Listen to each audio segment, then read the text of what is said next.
Narito na ang strong group lineup na ire-represent ang Pilipinas sa darating na Jones Cup sa July. Ito'y pinaghalong mga gilas, mga young players ng SGA at mga world import.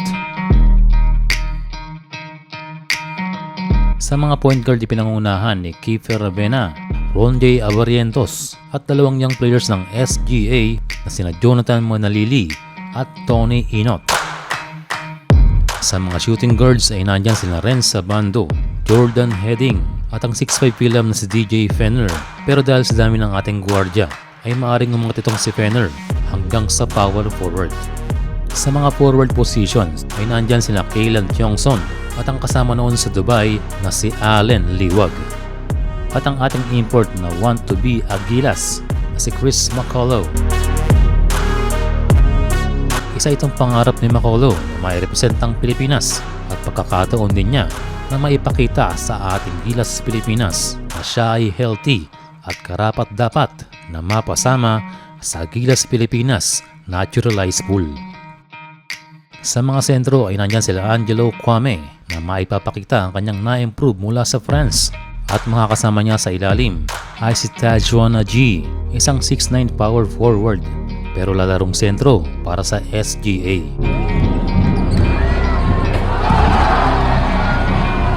Parang Cam Oliver lang ang laruan.